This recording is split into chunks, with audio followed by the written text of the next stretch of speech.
Hi everyone. So I, 37, female, need to vent about something that's been bothering me for the past 2 weeks because I feel like I'm losing my mind. My husband, Calvin, 37, male, and I have been married for 11 years and we have 3 kids together.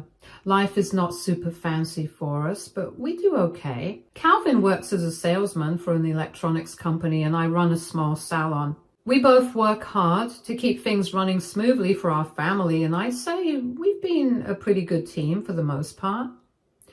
Now, let me talk about our car situation because that's what this whole mess is about. For years, we've been using this old Chevrolet Suburban, and when I say old, I mean old. My dad actually bought it for me as a graduation gift, and we've been driving it ever since. It has really good bones, and honestly, I love that car because it's been with us for so long. It carried us through so many big moments, taking our babies home from the hospital, road trips, grocery runs, school drop-offs, everything. But I won't lie, it has seen better days. The seats are worn out, the AC barely works in the summer, and every once in a while it makes this weird clanking noise that makes me say a little prayer. Because of that, Calvin and I had been saving up for a new family car. We both agreed that we needed something reliable, spacious, and comfortable for all 5 of us. Nothing too crazy or expensive, just something safe and practical.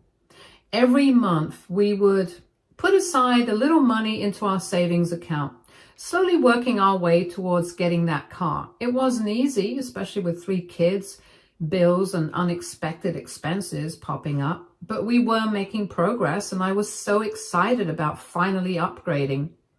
Then 2 weeks ago, Calvin came home with a brand new car, and guess what? It's a 2-seater sports car. At first I thought he was joking, I literally laughed because I was sure he was messing with me, but nope. He was dead serious. I asked him why he bought a 2-seater when we're a family of 5. His response? Well, I drive us around, don't I? As if that magically made it a family car. I was so confused. I asked him if this was coming from our savings, the money we've been putting aside for a car that would actually fit all of us. And of course it was. He had taken almost everything we saved and used it to buy himself a flashy sports car that he had no business getting. I was stunned. I literally stood there for a good minute just trying to process what he was saying. And then I asked, so what are we supposed to do now? How do we take the kids anywhere? And do you know what he said? We still have the Suburban. The same Suburban we were supposed to be replacing. The same Suburban that was practically falling apart. The same Suburban he constantly complained about because it's embarrassing to drive around in it. Now, all of a sudden, it's good enough for the rest of us? I told him this was completely unfair. We had been saving for a car that worked for the whole family, not just for him. His response was, I work hard. I deserve something nice. I could feel my blood pressure rising. We both work hard.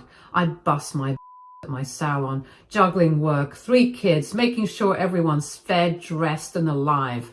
I do school drop-offs and pickups, run errands, cook, clean, take care of everything at home while also running a business. If anyone deserves something nice, it was me. But I wasn't asking for a luxury sports car. I just wanted a car that fit all of us. I asked him how we were supposed to go anywhere as a family. Was he expecting us to take 2 separate cars every time? Was I just supposed to drive the old Suburban forever while he got to cruise around in his new car? He brushed me off and said, we'll figure it out. And that was it. That was his whole solution. I was furious. I felt like he had completely dismissed all the effort we put into saving that money together. He didn't even talk to me about it before making such a big purchase. And the worst part, he was so smug about it, like he really thought he'd done something amazing for himself and that I should be happy for him. I told him I felt betrayed. We made that savings plan together and I thought we were on the same page, but instead of thinking about the family, he only thought about himself. He said I was overreacting and it was just a car. Just a car? This wasn't some random impulse buy. This was money that was meant for all of us. And he just took it and spent it without even considering how it would affect me or the kids. After that, things were tense between us. Every time I saw that stupid car parked in the driveway, I wanted to scream. I barely spoke to him because I knew that if I did, I might say something I couldn't take back. Meanwhile, Calvin was acting like nothing was wrong.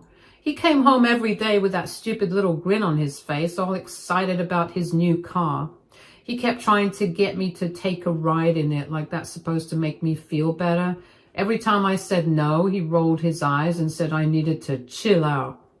I felt like I was going crazy. How could he just do something like this without talking to me? How could he take money that was supposed to be for the whole family and use it on something that only benefits him? And then act like his wife is the one being unreasonable for being upset? I didn't even know what to do at this point. We couldn't afford another car because he drained our savings. I was stuck driving the Suburban until it completely gave out, while he got to have his midlife crisis mobile. And the worst part was, I didn't even know if he truly understood why I was so upset.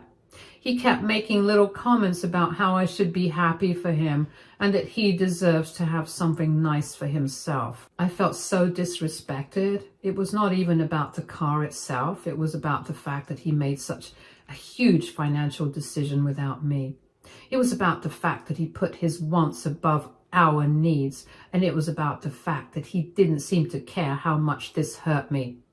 I honestly didn't know how to move past this. I had been trying to calm down and think logically, but every time I saw him so happy with his car, I just got mad all over again. So I secretly put out an ad on it. At first, I wasn't sure if I would actually go through with it. I figured I'd test the waters and see if anyone was even interested. But to my surprise, there were quite a few people who wanted it. Apparently, it was a really desirable model, something about how it was rare and had a lot of value for car collectors. Honestly, I didn't care about any of that. I just cared about getting a decent price so we could buy the car we actually needed. I had a few people come around to check it out, and some were serious buyers and some were just there to look. But then someone actually offered a really good price for it. Way more than I was expecting. That was the moment I knew I had to do it, so I sold it. I took the money, went straight to a dealership, and bought a nice, reliable SUV that actually fits our family. It's nothing fancy, but it has enough space for all of us. Good safety features, and it won't break down on us every other week like the Suburban. It's exactly what we had been saving for in the first place. And let me tell you, when Calvin found out, he lost his mind. I swear, I have never seen this man so angry before. He came home, saw the car was gone, and immediately started yelling, demanding to know where it was. And when I told him I sold it and used the money to get an SUV, his face turned red. He was pacing back and forth, running his hands through his hair, asking me over and over again if I was joking. I told him I wasn't. I told him I did what needed to be done because he clearly wasn't going to do it himself. I told him that while he was busy having a midlife crisis, I was busy making sure our family actually had a car that fit all of us. He did not like that. He kept saying I had no right to sell his car. The same car that he bought with our savings. The same car that he never even asked me about before buying it. Now, all of a sudden, it was his and I had no say. I reminded him that we had originally saved that money for a family car, and since he wasn't willing to fix his mistake, I did it for him. He started ranting about how I went behind his back and how I disrespected him by making such a big decision without talking to him first. The irony of that statement almost made me laugh out loud. That's exactly what he did to me. He didn't care about my input when he bought the sports car, but now he suddenly wanted to be involved in financial decisions. Give me a break. But it gets worse. Now he's complaining to my family about it. He's been calling my parents and my siblings, even some of our friends, telling them how unfair I was and how I humiliated him by selling his car. He's making it seem like I'm some villain who just did this out of spite. My mom called me the other day and asked if I really sold the car without telling him. I told her everything, the whole story, from the savings to the sports car, to him completely ignoring how I felt about it. And she was quiet for a second and then just said, "Yeah, I get why you did it." My sister, on the other hand, thinks I should have handled it differently. She said I should have at least given him a heads up before selling it, so he wouldn't have been blindsided. Maybe she's right, but at the same time, I feel like he wouldn't have listened. If I told him, he probably would have found a way to stop me, and then what? I'd be stuck in the same situation with no solution. Calvin, of course, is still fuming. He keeps telling me that I crossed a line and that I undermined him as a man. He's sulking around the house, acting like I betrayed him in the worst possible way. He barely talks to me unless it's to bring up the car again. And when I ignore him, he just mutters under his breath about how I ruined everything. Calvin thinks that I should apologize to him. He keeps making little comments, acting like I did something unforgivable. And his friends are siding with him, saying I overstepped and that he deserves something nice for himself. But I'm the one who still has to drive the kids around. I'm the one who had to deal with the old Suburban while he got to enjoy his shiny new car. I'm the one who had to figure out a solution because he refused to. So Reddit, AITA, update 1. Well, things have been interesting to say the least. I honestly didn't expect my post to blow up the way it did, but I appreciate everyone who took time to comment. I read as many as I could, and it was honestly nice to feel heard for once. Some of you agreed with me, some of you thought I was wrong, and a few of you just wanted to see the drama unfold. Well, I have an update. So after Calvin's initial meltdown, I gave him some space. I figured he just needed time to cool down. And eventually he'd realize I wasn't the bad guy here. I mean, I didn't spend our savings on something completely selfish. He did. And I simply corrected the mistake, that's all. But Calvin remained in full tantrum mode for days. He refused to even look at the SUV. Anytime I tried to talk to him, he'd either give me one-word answers or go on another rant about how I disrespected him. It was getting exhausting. Then one evening, he took things a step further. I was putting the kids to bed when he suddenly stormed into our bedroom and announced that he was getting his car back. I blinked at him, completely confused. What? He then proceeded to tell me that he had contacted the guy I sold the car to and asked if he'd be willing to sell it back. I nearly laughed out loud. I told him, "Well, I hope you've got another pile of money stashed somewhere because we definitely don't have enough to buy it back." He said he was thinking of selling the SUV to get his car back. I swear I had to take a deep breath to stop myself from losing it. I told him flat out, over my dead body. We needed this SUV. The kids needed this SUV. Our family could actually function with this SUV. And now after all this, he was really thinking about undoing everything just so he could get his sports car back. I couldn't believe how selfish he was being. I reminded him again that the only reason I sold the car was because he spent our money on something completely useless for our family. I reminded him I had no choice because he refused to listen. I told him that if he wanted to throw a tantrum, fine, but there was no way I was going to let him put us right back in the same situation. He just shook his head and left the room. At this point, I was so mentally drained. I didn't know what else to say to him. Then the next morning, he tried to guilt the kids into taking his side. I walked into the kitchen and found him showing the kids a picture of his old car on his phone, telling them how cool it was and how Mommy took it away. I swear my jaw dropped. Our oldest, who's 9, was kind of just staring at him, clearly confused. The younger two weren't really paying attention, but I was livid. I stepped in and said, "Actually, Mommy got rid of the car that didn't fit all of us so that Mommy could get a car that actually works for the family." Since then, he's been sulking hard. He's still upset, but I think he's finally starting to realize that he's not going to win this battle. The SUV is staying, that's final. If he wants a 2-seater sports car so badly, he can save up for one like a normal adult. I wish I could say this whole mess is over, but honestly, I don't know. Things are still weird between us. He's still being distant, and I can tell he's holding on to resentment. But at the end of the day, I stand by what I did. I'm not going to apologize for making the right choice for our family just because his ego got bruised. Anyway, I'll update again if anything major happens. Update 2. I wish I could say things have calmed down since my last update, but nope. In fact, things just got a whole lot worse. Now I've found out that he's been talking to the bank about taking out a loan for another sports car. This man, the same one who's been moping around like a kicked puppy ever since I sold his car, is now trying to take out a personal loan just so he can buy another one. I found out purely by accident. I was checking our bank statements like I always do, and I noticed a hard inquiry from a bank we don't even use.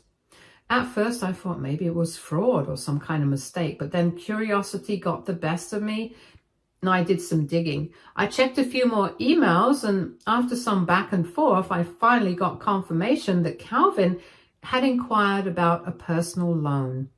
I saw red.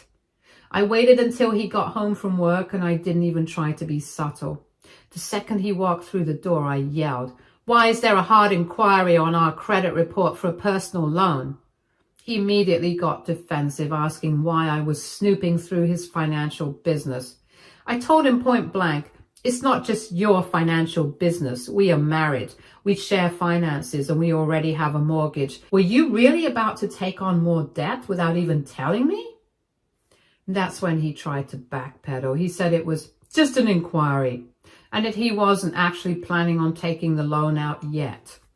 When I pressed him further, he finally admitted that yes, he was considering taking out a loan for another sports car. I honestly think my soul left my body for a second. I asked him, "So let me get this straight. You're going to take on debt behind my back for a car that doesn't even fit our family when we already have a mortgage, 3 kids to take care of, and a perfectly good SUV sitting in the driveway?" He just kept saying, "It's my money too," like that was some kind of magical excuse for being financially reckless. At this point, I lost it. I told him that I was done being the only responsible adult in this marriage. I told him that while he's busy crying over a stupid car, I'm the one making sure our kids have everything they need.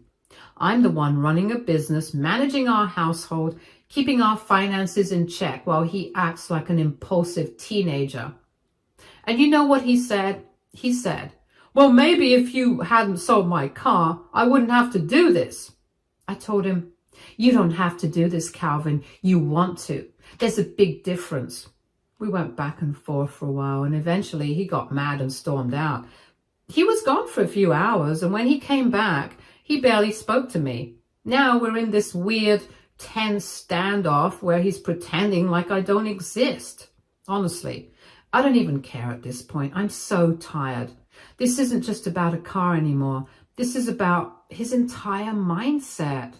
He's willing to put our family in debt just to prove a point, and that is not something I can ignore. I never thought I'd be seriously considering what my life would look like without Calvin, but after this, I can't say the thought hasn't crossed my mind. Update 3. Hi everyone. As per your suggestions, I decided to sit down and talk to Calvin as it looked like there was something more going on.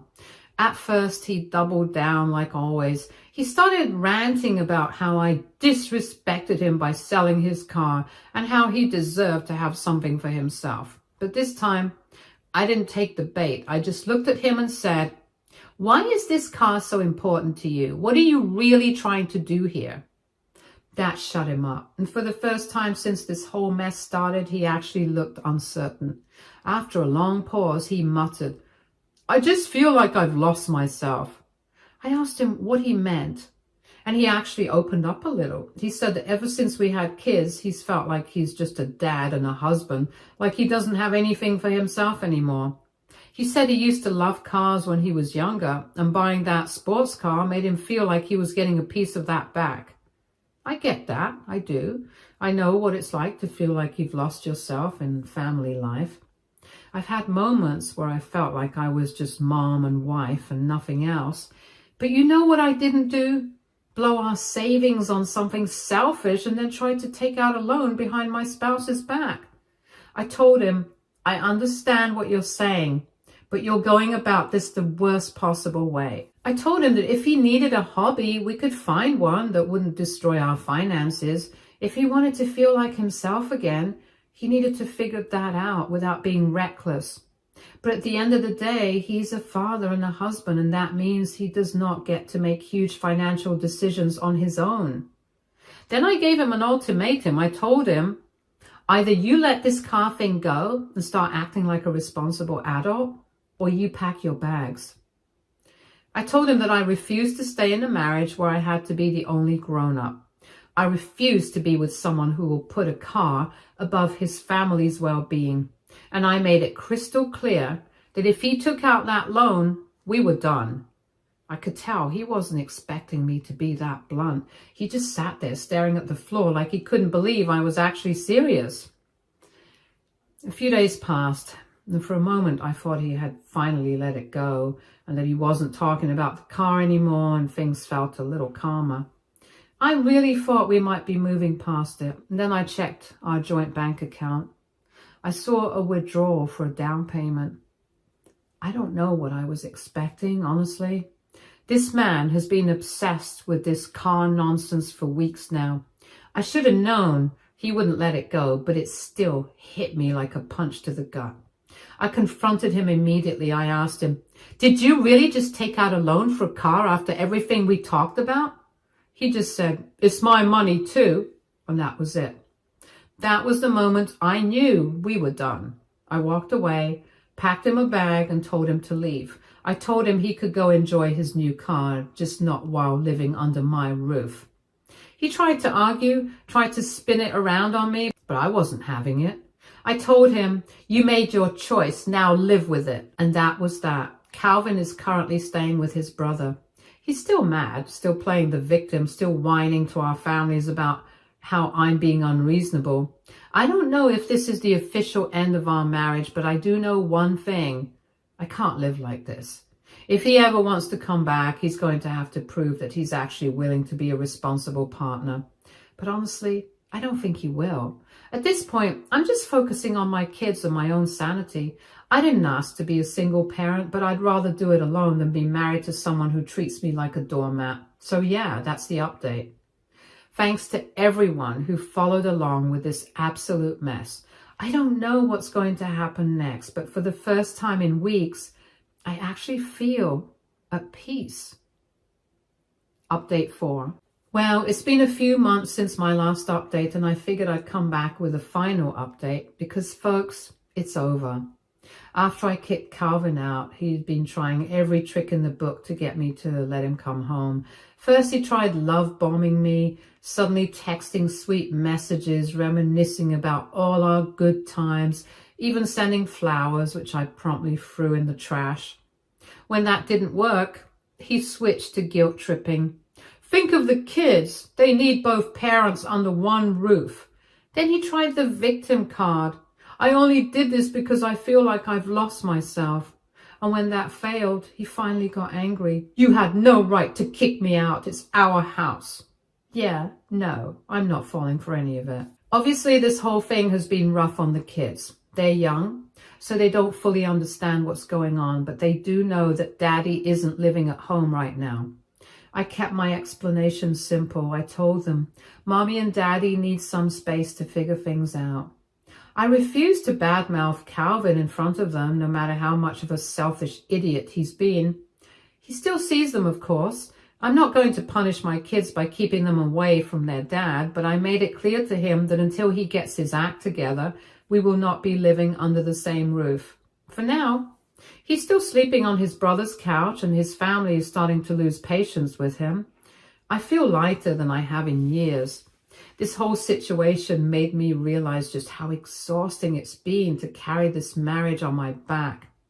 I've always been the responsible one, the one keeping things together while Calvin acted like a carefree bachelor, and I think I finally hit my limit. I haven't filed for divorce yet, but I've been thinking about it.